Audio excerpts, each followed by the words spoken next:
But the thing that hits me about all your comments tonight is the action that is so different. My God, the stuff you get done within 1 year, 2 years, you know, a matter of months is amazing. And so I've got to start off with that question.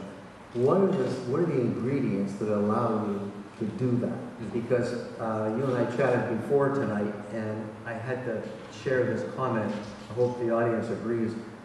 My experience in Toronto is kind of paralysis through analysis. And you just study stuff over and over for all kinds of reasons. So let's start off with that. I guess, you know, every city or state has its advantages, disadvantages. I came from Washington where, in some ways, I didn't know how good I had it. I mean, first of all, I was totally ignorant of government when I came there.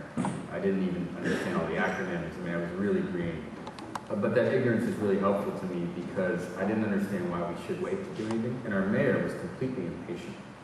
And Mayor Emanuel is probably even more impatient. Wants to get things done on a tight timeline.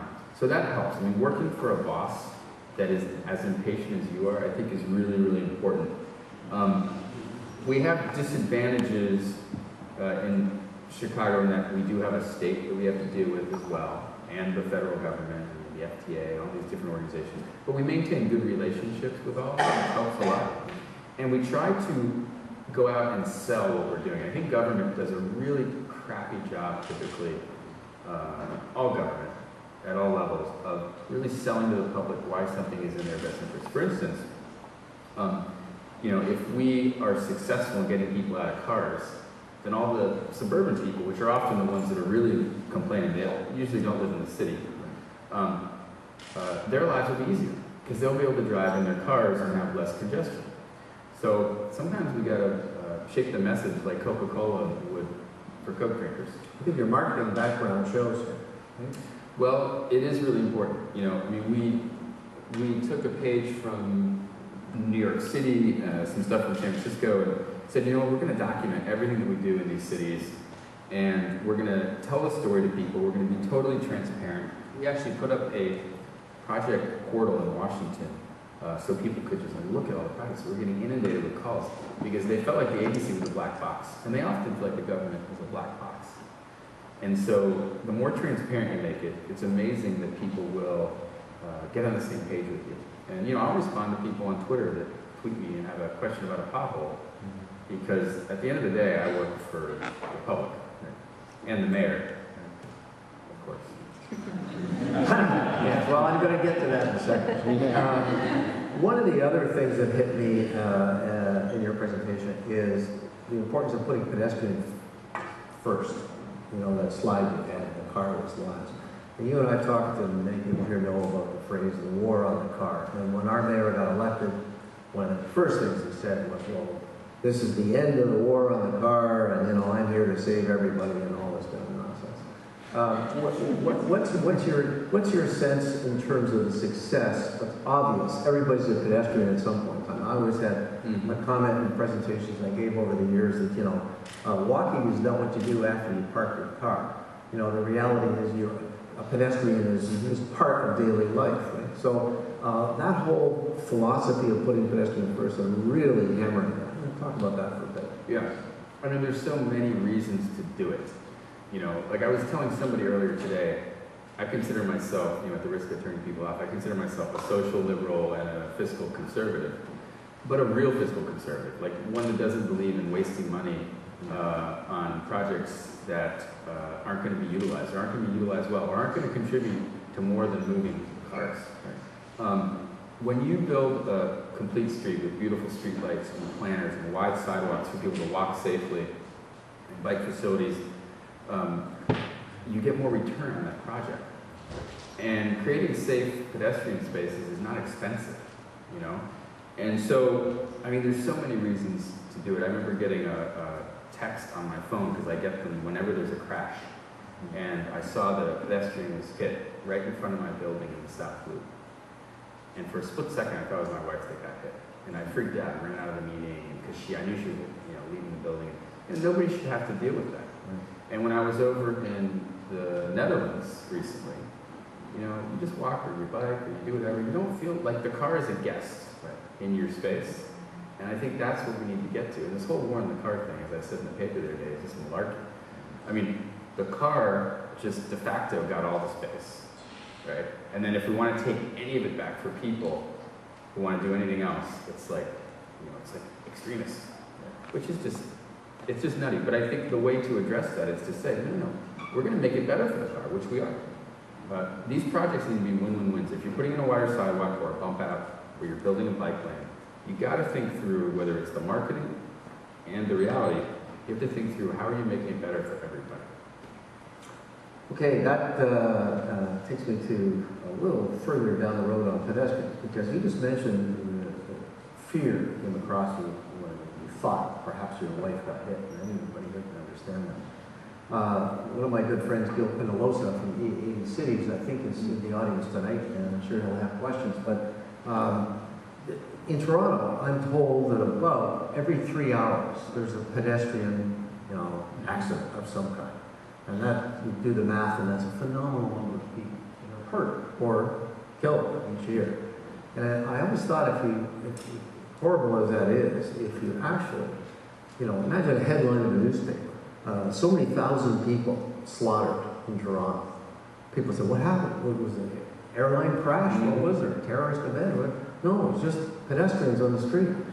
So my understanding is Mayor Emanuel has actually, he talked about setting 2-year plans, 2-year goals, has actually stated that his goal is to totally eliminate all traffic fatalities in Chicago in 10 years. Yes. And that caught my attention. So yeah, can you talk on that? I should have put that in the presentation.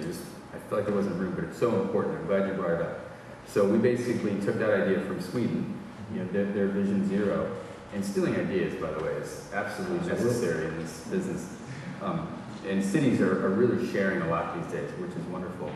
But if you don't have a safe city, a city where people feel comfortable walking, where kids can literally play in a neighborhood street, which they should be able to, where 50% of kids used to walk or bike to work, now it's down to a third. If you don't do these things, then you won't have a city that people want to live in.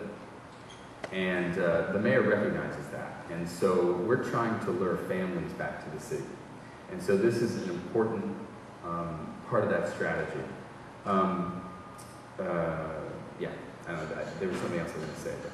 No, I mean, I was just so impressed with his goal, and I'm sure he means it. 10 years, yeah. No fatalities. So let me talk about how we're going to do that. Okay. In DC over the last decade, I wouldn't have allowed him to say that or put that out if I didn't think we could really do it. Mm-hmm. And I mean, the culture is very different in Chicago than Washington, but in Washington it used to be like that. Anarchy on the streets, basically, or entropy is probably a less controversial term, but people were sort of doing what they wanted, speeding, through a combination of re-engineering the streets, educating people, putting more cyclists and pedestrians on the street, and using technology, putting in automated enforcement. There's an 83% drop in traffic fatalities across all types. We want to do the same thing in Chicago through re-engineering, re-educating, but through enforcing. So we have a large red light camera enforcement program. It's controversial. We're going to roll out one of the largest urban speed camera programs in the country, because I don't know of another way to change the culture quickly. And I don't want to wait 4 or 5 years. I want to do it in 1 or 2 years to really curb that. So we're going to roll out speed cameras throughout the city, but then we're going to roll out speed indicator signs that look like speed cameras and flash at you. And yeah, it will feel like a police state if you want to constantly speed. But people call these things accidents. They aren't accidents. It's like, oops, I hit the milk off the counter. No, you ran over somebody. I was in a taxi today, and there was a woman going through the intersection. He just cut her off. Now, maybe she should have stopped. I didn't see what the light was, but he was ready to just run her over. And Eleanor gave him a talking to, and as did I, which was great. I'm not sure she did. But if he had hit her and hurt her or killed her, it would not have been an accident. No, obviously. And I think, one thing people have to realize too is you can't just walk up and shoot somebody with a gun. And we've had some incidents lately in the U.S. where people have run people down purposely. Instead of shooting them, they ran them over with the car. So we got to change that view that it just happened by accident. Okay, well, it's a wonderful goal, and I think we need to follow that. I want to move a little bit to funding. I was at the Metrolinx meeting this morning, and some of you in the audience, I think, were there as well. And I gave the package, the press kit, where finally, after, what, 6-7 years of study and all the rest of it, they finally came out with what they call the investment strategy for the Greater Toronto and Hamilton region to fund, transportation and active transportation and, transit, bus, subway, the whole deal. And it's very controversial. Already I've heard the Conservative Party in the province saying, over my dead body. But I've also heard the NDP party saying, oh no, we can't support that, which not very productive to say the least. They're controversial tools. They're sales tax, they're, introducing road tolls on the high occupancy vehicle lanes, gas tax levies, etc., etc. Nothing is easy. But the reality is nothing's free. Right. You got to pay for it. Now, my understanding is in Chicago, you touched on it. You, of course, have something called the federal government that has money. We don't have anything of the sort to speak of. It's pathetic. But we have the ability to borrow money. Yeah, that's another thing. But my understanding is the city of Chicago has a sales tax of, I think it's 0.75 to 1.25%. Plus you have, of course, road tolls on the tollway and various other tools. Could you talk about the funding picture? Sure. And how that helps you or how it differs? And what do you think we got to do with our discussion? Well, I don't think we are necessarily setting an example for you. I mean, yes, we have these taxes, but unfortunately, much of it is funding operations. So our rail and bus lines cover about, I think, 45 to 50% through the fare box. And a few other small fees, but we have to fund about $650 million a year in operating. So that's where a lot of those monies go. We also have a motor fuel tax at the federal level, but also at the state and local level that was put in place 21 years ago. But a very small mistake was made that they didn't index it to inflation. So it's been the same 20 cents forever. And so if gas is $1 or it's $4, you're still at 20 cents. So I think the conversation you guys are having is a really good one. And the fact that you're looking out, 20 years? In terms of how 25 plus. That's a good thing. I mean, we have the 2040 plan. We talk about maybe how to fund it, but to actually get there and to get politicians to make decisions can be very, very challenging. So I guess I would encourage people, these taxes seem very reasonable to advocate to make them happen. Yeah, well, we're going to find out because this was the start of that so-called adult conversation here. And the next several months, we'll see where that goes. But the thing that hit me, and I was interviewed by the Gould and others this morning there, is, nothing is free, we know that. But in people's mind, they think that driving is free. Right. Because the roads are paid for. And in their headspace, there's that recognition. Also, I think something you said the other day, which is that for a lot of people who maybe grew up in the 60s and 70s, etc., the infrastructure was already there. Yeah. So they assume, it's there, it's free. I have to buy a transit fare or what have you. Right. But you got to replace it. And the analogy I use, if somebody buys a house, generally you're expected to pay for it. Right? But somehow people think that transit, no, I don't want to pay for that. Right. So talk a bit about that in terms of it's the winning hearts and minds and making it personal. How is it going to be better for me? What's the daily life cycle experience? And this is a real challenge. I talked about this a little bit this morning on the radio. Culturally, you have generations of people that don't really understand what it costs to build a road or a bridge. One of the problems we have in the U.S., I don't know if you have it here, but we built so many darn bridges for cars. I had one bridge I rebuilt in D.C. that was $365 million. One bridge. And you get 200 of them, you can sort of do the math. I mean, they're not all that expensive, but just to maintain the infrastructure is a huge dollar amount. So you have that issue, and the fact that the public doesn't understand it's $1 million a mile to pay, right? Then you have this emerging complete mistrust of government, which is a whole other issue, the sort of Tea Party, and not that the government is not giving people reasons to mistrust, and there should be checks and balances, transparency, as I was saying earlier. But what people don't realize is if we don't put some money into our infrastructure, there's a lot of problems that arise. One is it costs a lot more to rebuild than to maintain. But two, you will not be competitive with the other cities or the other countries or the other continents, and you will not lure workers. You know, when we talk to companies from China about coming here, you know, the first thing to Chicago, not to Toronto. Why not?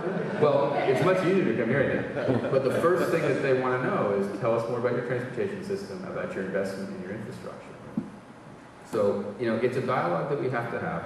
In terms of winning the hearts and minds, you know, I think you got to tailor the message to who you're talking to. So the CEO of General Electric Transportation is moving his facility from Pennsylvania to Chicago. That's a different message than the suburbanite coming to the city versus the you know, poor family on the south side. Okay, I have 3 more questions. I'm mindful of the time here because I want to give the audience an opportunity to ask questions of Gabe. You referred to many times the importance of political leadership, and you know, every hour you have to tune into television in this city these days to find out what the hell's going on with politicians.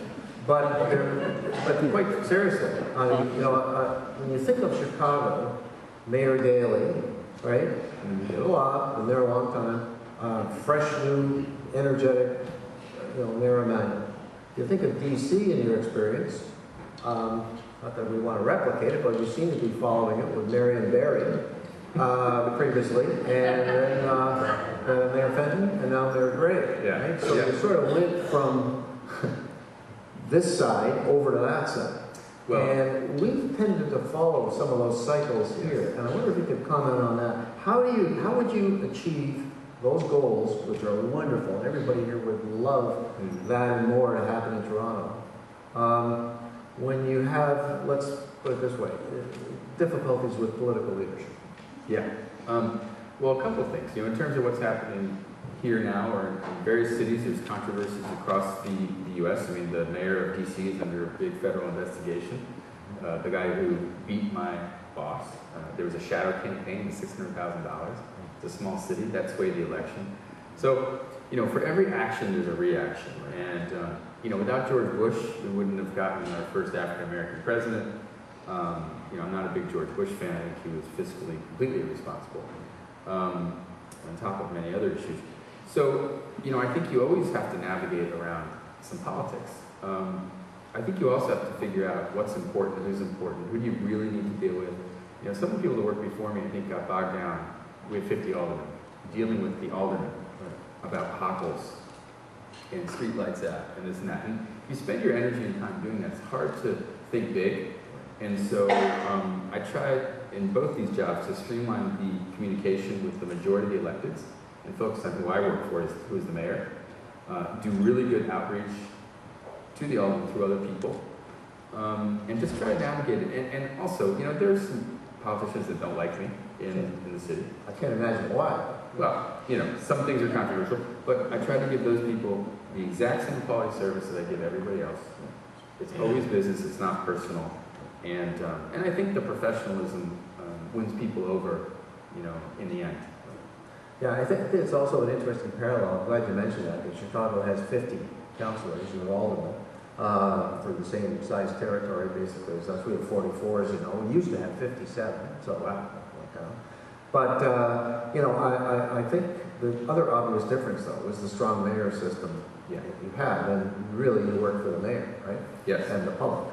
Whereas here, the council is, and thank God for our system, I think, that the council prevails. So, let's move on. Let's put it that way. I'm not going to comment. No, I have 2 other points I wanted to get your thoughts on. One is the importance of pilot projects, experiments.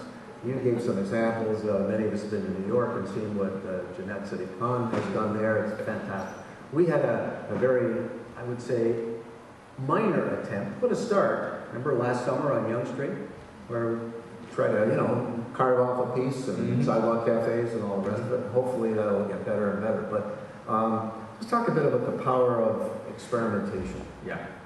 Well, I mean, there's a few things to talk about here. One is that I try to empower my staff to think for themselves. I try to empower them to come with great ideas. And I try to back them on the good ideas and tell them that if we fail, it's not the end of the world. And the thing is, what's funny is, I mean, in the private sector, there's a certain acceptance, there's going to be a certain amount of failure, and that you have to be creative. In the government, typically, people are so risk averse. Like, well, if we go out the gate, we fail there, oh my God, the whole thing's going to be. And I'm like, you know, in fact, the first time I sat with the mayor, I went over sort of the plan for the first couple of years. There was like 120 things on there. And he's like, Gabe, shouldn't we focus on like 2 or 3 things? I said, well, here's the thing. If we focus on 2 or 3 things, I'll probably get one of them done. And then you're going to probably fire me. Right? But if we focus on 100 things and we get 70 or 50 things done, you're going to be happy. He still thought I was a little nutty, but you have to try a lot of things. Now, you can't go out there and just do completely silly things. And you have to go out and you have to have a plan to monitor to know if it's going to be successful or not, to do the counts or look at the money spent afterwards in the cafes or all that stuff. But I think if you do it intelligently, people like it because they like the fact that you're trying something before you go out and spend a bunch of money on it. Even the streetcar in DC, which was conceived before me under Dan Tangolini, the first little trek was a pilot. And when you say pilot, people think, well, we could always take it out. So our first protected bike lane in Washington, D.C. was a pilot. And it wasn't just marketing, it was a pilot. And we learned a lot. The neighbors were scared of it. After we put it in, they said, you know what, we think it should be 2-way. So they went from not liking it to saying, we think it should be a 2-way, because people are riding the wrong way anyway. They got involved in the process. It became a 2-way. And it's hugely successful, and it's now completely congested with cyclists. So I think it's a way of getting in without freaking people out, too. Great. Tell me, what would you say would be your biggest frustration or disappointment, and what were the lessons learned out of that, whatever it was? In this job or the one before? Both, either one. Well, I mean, there's always individual projects, that you wish you had done a better job with, but, or maybe you wish you had managed a little bit better. But I think under the circumstances, and I don't want to sound immodest, but under the circumstances, 2 years in DC, 2 years thus far in Chicago, I'm really pleased with the results because I'm really proud of the staff. In both cities, there were these progressive, forward-thinking people that wanted to do great things for the city, but maybe didn't feel empowered. Right? And so part of my job actually was to buffer them, deal with all the politics and all that stuff, and remove the objections so that they could be successful. So I think I'm proudest of that. I wish we had maybe done a little bit better job on the streetcar in DC, but I sort of inherited it, and I wish we had gotten it a little bit further along, but it's going to open next year, the first line. And in Chicago, I wish we were doing more with public space, but we literally have no budget for it. And so I guess I wish I could find a way to put together a few $1 million to do more a la, what New York City's done. But we actually don't have that many people for a city our size, and not that much budget. Okay. One last question for me, then we're going to go to the audience. I have every confidence you're going to achieve those goals, and the mayor. So I'm sure you're already thinking ahead. What happens after Chicago? Well, I got an idea for you. What if things change and there was a proposition, let's put it this way, that you were given an opportunity to come to Toronto? What would you do? Where would you start? What would your priorities be? Give us some sort of closing thoughts on that. And Steve is in the audience, so I'm sure he's very interested. I'm sure Steve is thrilled at this. He's thrilled at this opportunity for me to get up here and tell him what he should do. Well, first of all, I'll just say about Steve. I've known Steve for a number of years. He worked in Philadelphia. He's top notch. I think he's a perfect guy for the job. I think he'll do a great job. I don't know all the politics, but I know he's a progressive guy. He's a smart guy. And Ryan, his boss, had utilities and water and everything, airports. So he basically ran transportation for a very large city. So I think you're in great shape with Steve. I guess what I would say, instead of mapping out maybe the specific things I would do or the projects, although I think there is a real need for bike infrastructure here. I mean, it's sort of glaringly missing. You have this beautiful streetcar system. You have 181 cranes in the city. Apparently 189 is what the count is. So you have people moving into the city. You have nice sidewalks, but you have no bike lanes. So it's like glaringly missing. So maybe Steve should do something with that. But outside of that, I'm going to say that I think I would encourage him to be a little bit fearless in talking about what the priorities are. for the city, it can be really challenging because of the politics. And like, gosh, who do you report to here? I don't know, because you have 46 councilors, so I'm not going to presume that. But to be pretty transparent and honest about what the priorities are, try to document what you're trying to do and your achievements and your failings. Right. And I think pilots could be really helpful here, where you have charrettes with the community. You say, hey, we're going to put a bike facility or cafe space or something for 2 miles. We'd like to work with the individual blocks and see what people want. And I think that could help break the ice. Great. Okay, well, let's give Steve a round of applause. There's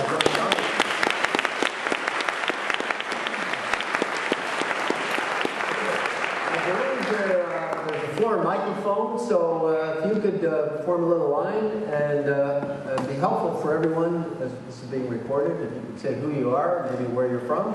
And we're about 20 after 8, so I think we've got about 20 minutes or so. Thank you. Gabe Klein, I'm the chair of Psychotron, and former chief marketing officer for the TDC, so I've been around City Hall for 16 years. And what really interests me in your presentation is that you're the commissioner of not just roads, which is the case here in Toronto, but you're also looking after cycling and transit, and it seems design as well. Is a commissioner that has responsibility for all transportation one of the secrets to your success that you're integrated?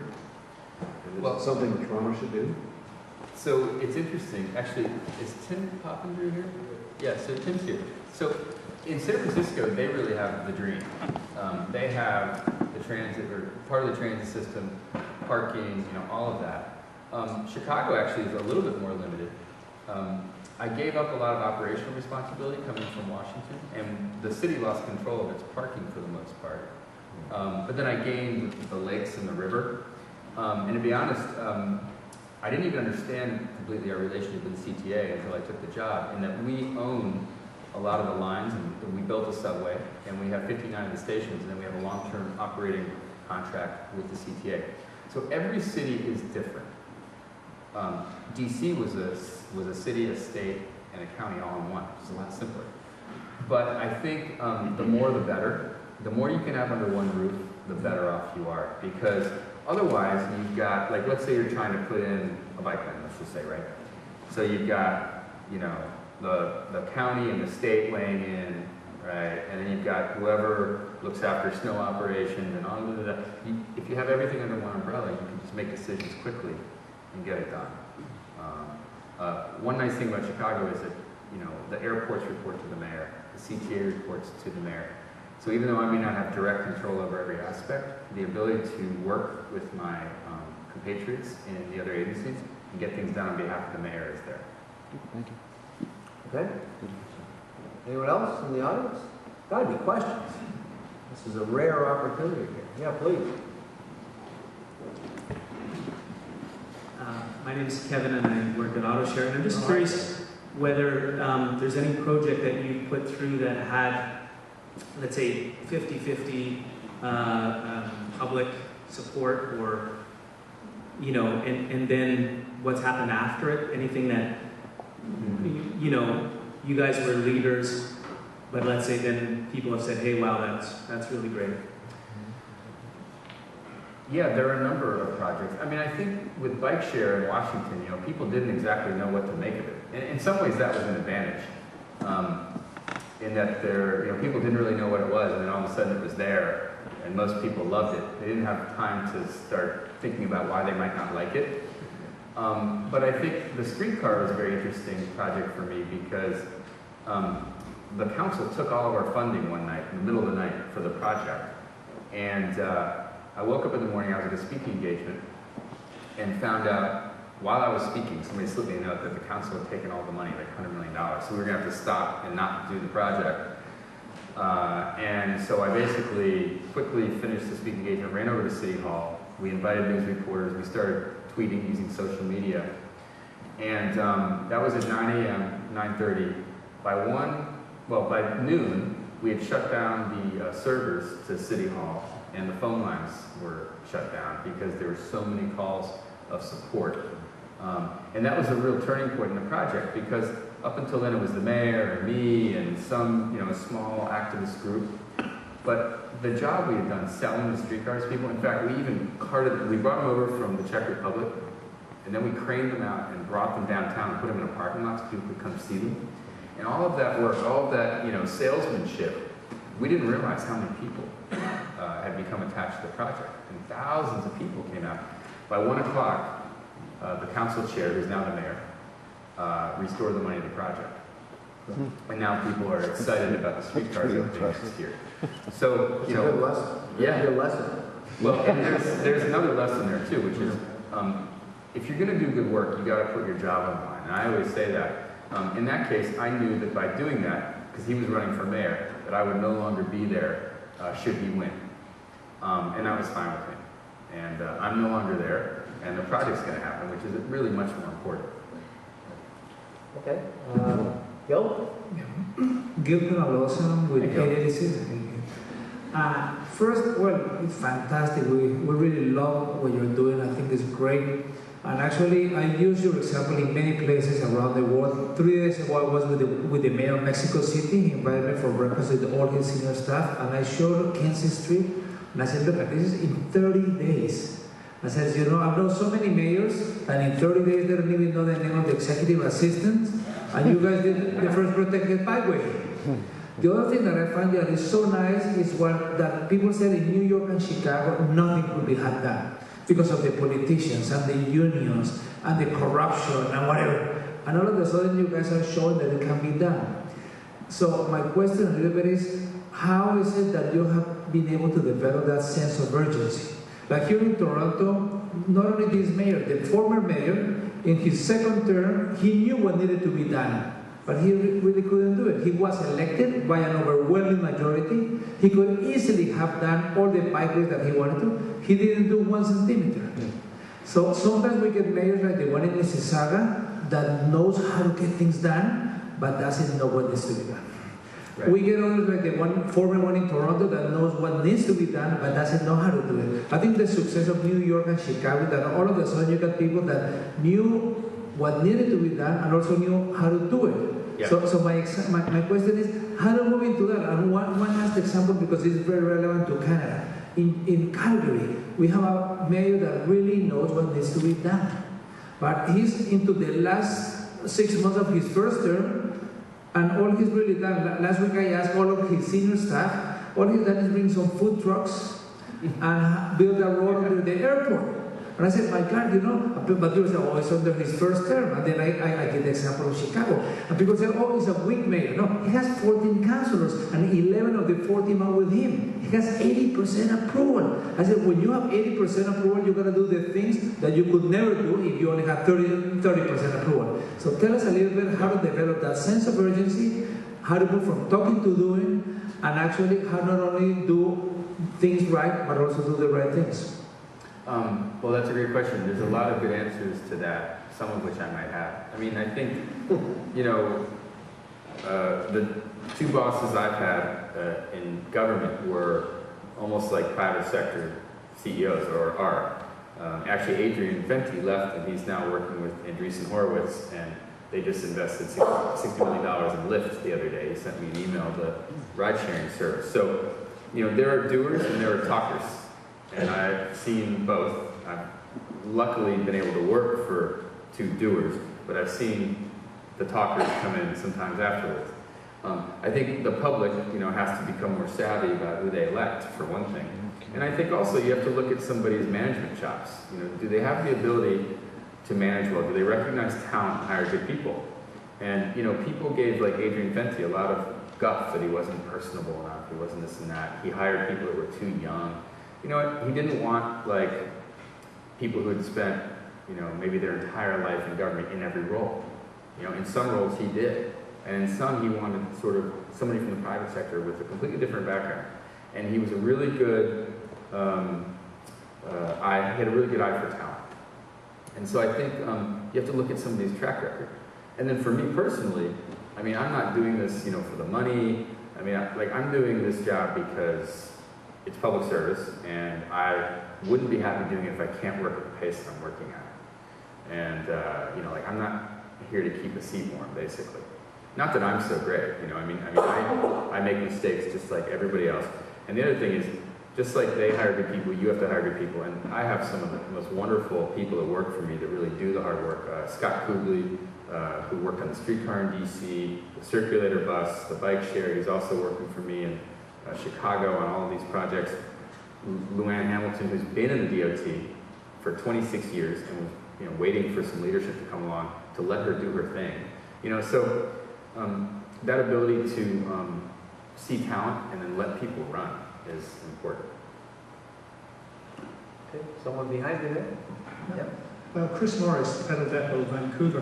One of the things that makes riding to work such a success in our city, we've got the bike freeways and we have a mayor that rides to council chambers, so that part's easy. But is the ability to also jump on rapid transit halfway through the trip. Yeah. Do you have that kind of ability with the CTA? I know that's really a CTA question. No, it's fine. Yes, every bus has a bike rack on it for one thing. And as I said, 1 million people a day take the bus. So every bus, you just walk up, you fold it down, throw your bike on it. The CTA has cars that allow bikes at rush hour. I'm not sure if they do, but throughout the rest of the day, you can put in 2 bikes per car. And then Metra, we were able to recently get them to allow, that's the commuter rail in from the suburbs, to allow bikes on Metra as well. So we're sort of getting there. But the holy grail for us is going to be bike share, so that you can just take the train in, ride the bike back, and so as we expand bike share, it's going to cover 32 square miles, but as we expand it to metro stations, which we're going to do next spring, I think that'll make a big difference. And as I was saying earlier, in terms of this argument about people not riding responsibly and all that, I find when you get the average person riding a bike, they're much more respectful of other people, of the lights, and so on. So those controversies tend to go away. And in DC, they've, for the most part, gone to the wayside. Okay, thank you. Another question? Hi, my name is George, and I'm studying transportation planning at York University. So one of the themes of my study is the idea of this taxation and why does government have to pay for road infrastructure, right? And one of the conclusions is that the government pays for public road infrastructure because it is open for use to everyone, right? There's no definite user of our system. Everyone is a user. But that's the exact opposite in our expressway system, right? The expressway system is limited access. Only automobile drivers get to get on. And if you're a pedestrian and cyclist and try to get on, you get fined and you get kicked off the freeway, right? And I say this because I know Chicago has had brilliant success in increasing the number of toll routes in your city. And I'm a big supporter of toll roads because if automobiles are the exclusive user of that facility, why not make them pay for it, right? And if pedestrians can't be on there, then it is the automobiles, the drivers who should do the payment.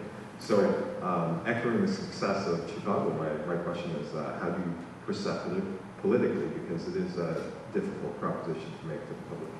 Well, it's tough with existing capacity to toll it. That's the challenge. If you're building new capacity, then you use the tolling as a way to fund it. People understand it. Once it's there and it's free, it's hard to take it away from people. Like, you look at some of our bike facilities, they look pretty basic. There's some poles there, it's not super fancy. But the important thing is to take that right away, like on Dearborn. But we're going to come back and hardscape it, put in beautiful concrete and this, that, and the other thing. But you got to take the right away. And once you give it to people for free, it's very, very tough. But, the biggest fallacy is that the roads are not subsidized, and that transit's so heavily subsidized. All these poor people and urban people are riding transit. You hear all this sort of guff. And the fact is that the car user is the most subsidized, right? Because sure, we have this motor fuel tax that hasn't been raised in 20 years. It's barely covering like a fraction of what needs to be maintained and rebuilt. So I think this is going to come to a head when roads start collapsing, and we got to figure out how to put them back. And unfortunately, the way the American psyche works, at least, whether it's global warming or roads, they don't seem to be capable sometimes of understanding what's going to happen until it's happening. Like the bridge collapse in Washington State. My friend Lynn Peterson just took that job in Washington State and is dealing with that bridge collapse.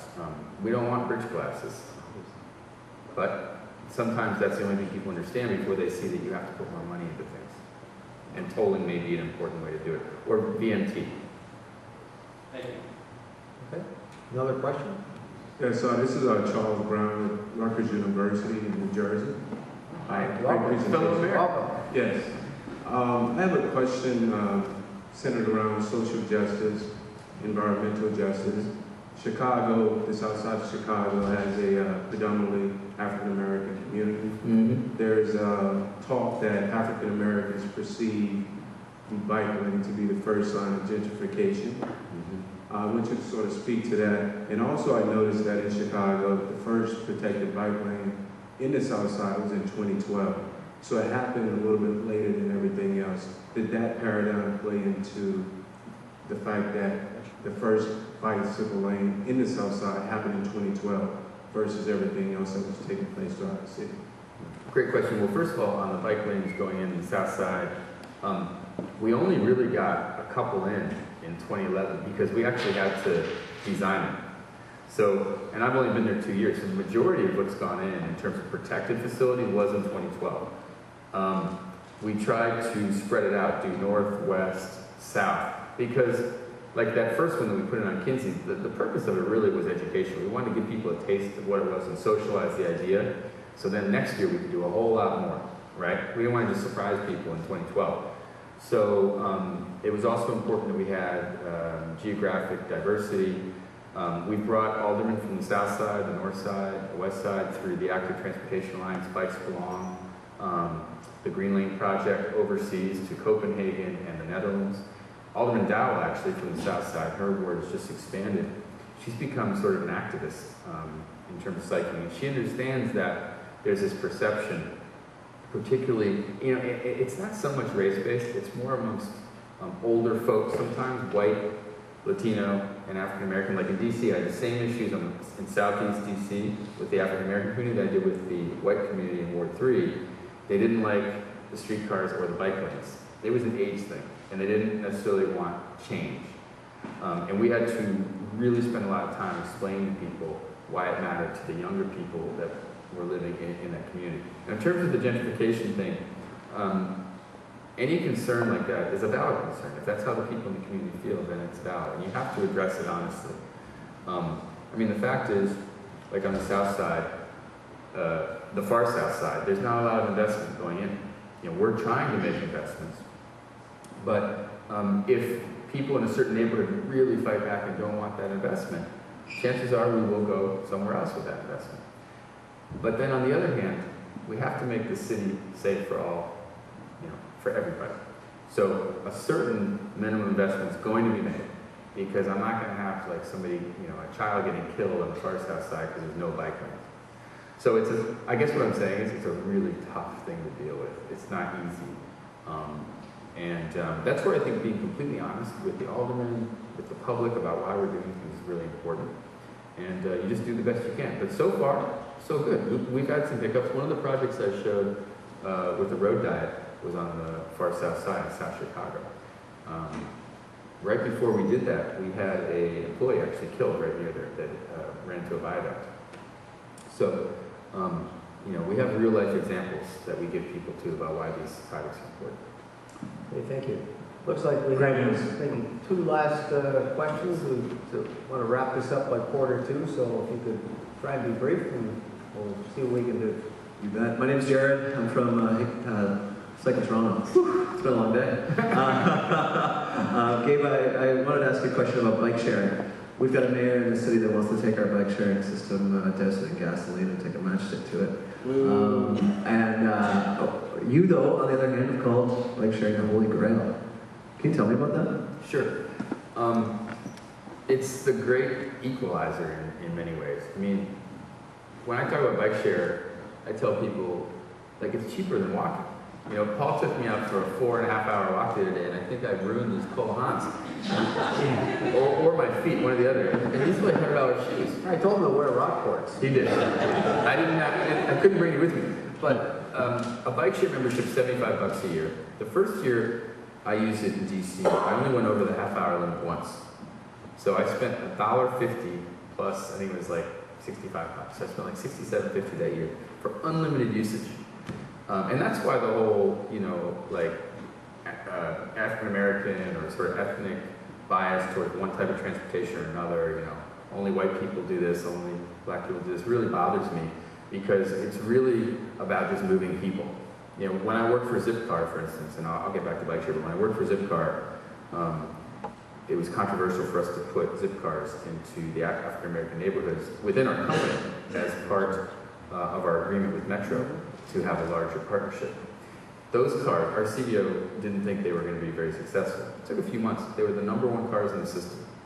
In fact, they wanted nicer cars. They didn't want the Beetle, they wanted the BMW, and they were consistently at the top of the charts because everybody needs transportation. And the more we can dispel these myths about like the bike being for one person is really important. The future is in sharing. I took those slides out, but the future is in collaborative consumption. People don't need to own everything. Younger people, they don't even need to own their cell phone. They certainly don't need to own a car. So I just think, people will get into biking on a bike share, and they may go buy a bike for recreation, which is good for bike shops. But it's just like, it's the perfect mode of transport for 2 or 3 miles within a city, and that's where most people are going. 80% of trips are like less than 2 miles. Okay, thank you. Next. Hi, Gabe. My name is Herb Benendel. I'm a blogger on cycling in Toronto, and I volunteer with Cycle Toronto as well, with Jared and others. And we're working on, which will hopefully be our second protected bike lane in Toronto on Richmond and Adelaide, which are fast one-way streets downtown. And wondering if you have any advice or feedback on, in Chicago, does it get easier to sell the project after you have the first one in? Yes, I mean, definitely. And one of the challenges I see here in Chicago with bike lanes is the streetcar, just because the streetcar is taking up space. And in our city, in DC and Chicago, when the streetcar got killed, there was definitely excess space, right? So figuring out, like for us it was almost easy. We looked at where the streetcar went away, and then we said, oh, well, those are places you could put a bike lane. So I think navigating that, and I think your big one-way boulevards make a lot of sense because you probably have excess capacity. People will notice a little bit less if you take a lane away. And on a one-way, you can do a two-way bike facility. And the nice thing about that is you can explain to people, well, we're only taking one lane on one street instead of 2 lanes on 2 streets. And you'll have the opportunity to test signals and signalization. And if you don't have money for signalization, you can even use the pedestrian light as the light for the cyclist. It's not ideal, but we did that in DC. So I think your idea of using the big one-way boulevards makes a lot of sense. And I think there'll be less controversy there. Okay, thank you. I think we have one more gentleman there. We'll have to make this the final question.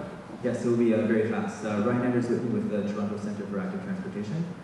So big moment, Toronto is moving forward with the scoping of complete streets guidelines. So based on your experience with a similar document in Chicago, advice, what do you think, what are some kind of key things that need to be included to make sure that that document goes into practice? And sorry, which document?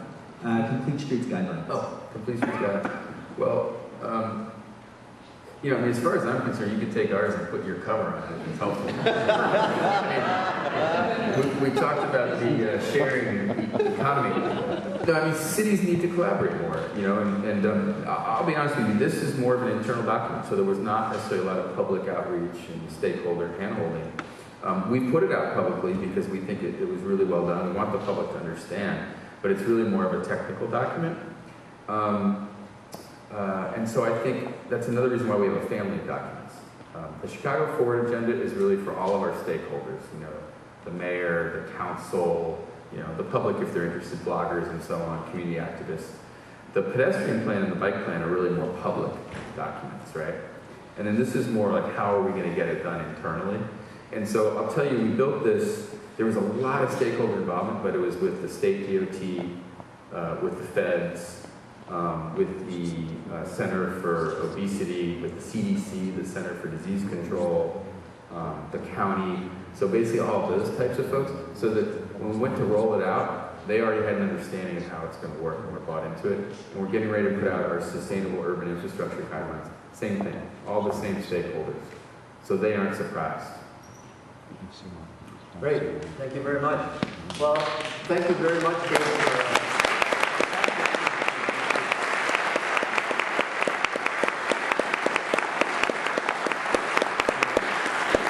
I just wanted to make one quick comment before we turn it back over to Eleanor.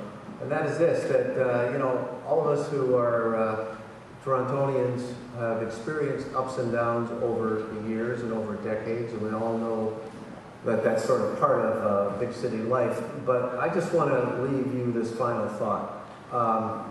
This time will pass, and never give up. Keep at it, persevere, and make passionate love to your city.